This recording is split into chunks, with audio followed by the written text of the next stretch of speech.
വടക്ക് റഷ്യയ്ക്കും തെക്ക് ചൈനയ്ക്കും ഇടയിൽ സ്ഥിതി ചെയ്യുന്ന രാജ്യമാണ് മംഗോളിയ. പർവ്വതങ്ങളിലും പീഠഭൂമികളിലും സ്ഥിതി ചെയ്യുന്ന ഈ രാജ്യം ലോകത്തിലെ ഏറ്റവും ഉയരമുള്ള രാജ്യങ്ങളിൽ ഒന്നാണ്. ശരാശരി 5180 അടി ഉയരത്തിലാണ് ഈ രാജ്യം സ്ഥിതി ചെയ്യുന്നത്. LOCയിൽ നിന്നും 435 മൈൽ അകലെയാണ് മംഗോളിയയുടെ സ്ഥാനം. മംഗോളിയയെക്കുറിച്ചുള്ള 10 വസ്തുതകളാണ് നമ്മൾ ഇന്ന് നോക്കുന്നത്. നമ്പർ 1, വിശാലമായ ഭൂമി. ഏകദേശം 15,64,116 ചതുരശ്ര കിലോമീറ്റർ വിസ്തൃതിയുള്ള മംഗോളിയ ഭൂവിസ്തൃതിയുടെ അടിസ്ഥാനത്തിൽ ലോകത്തിലെ 18ാമത്തെ വലിയ രാജ്യമാണ്. അത്രയും വലിപ്പമുണ്ടെങ്കിലും താരതമ്യേന ചെറിയ ജനസംഖ്യയുടെ രാജ്യമാണ് ഇത്. നമ്പർ 2, നാടോടി സംസ്കാരം. പല മംഗോളിയക്കാരുടെയും പരമ്പരാഗത ജീവിത രീതിയാണ് കന്നുകാലികൾക്കൊപ്പമുള്ള നാടോടി ജീവിതം. മേച്ചിൽപ്പുറവും വെള്ളവും തേടി അവർ തങ്ങളുടെ കന്നുകാലികളെയും കുതിരകളെയും ചെമ്മരിയാടുകളെയും ഒട്ടകങ്ങളെയും സ്റ്റെപ്പുകൾ എന്ന് വിളിക്കുന്ന വിശാലമായ പുൽമേടുകളിലേക്ക് നയിക്കുന്നു. നമ്പർ 3, ജെങ്കിസ് ഖാൻ.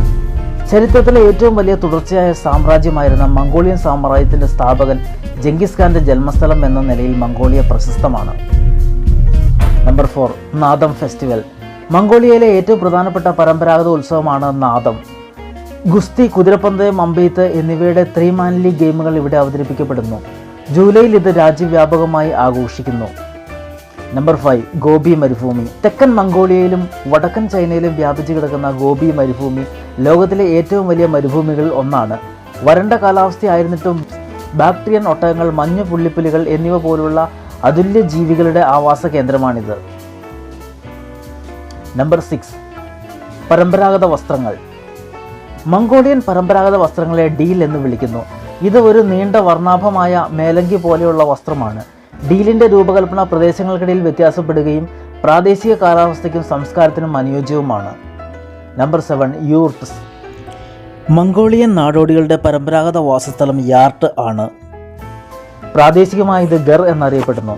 ഈ പോർട്ടബിൾ വൃത്താകൃതിയിലുള്ള കൂടാരങ്ങൾ കഠിനമായ കാലാവസ്ഥയെ നേരിടാൻ രൂപകൽപ്പന ചെയ്തിരിക്കുന്നതും മരം കൊണ്ട് നിർമ്മിച്ചതുമാണ്. നമ്പർ 8, ഷാമനിസവും ബുദ്ധമതവും. പരമ്പരാഗത ഷാമനിസത്തിൻ്റെയും ടിബറ്റൻ ബുദ്ധമതത്തിൻ്റെയും സമന്വയത്തോടെ മംഗോളിയയ്ക്ക് സമ്പന്നമായൊരു മത പൈതൃകമുണ്ട്.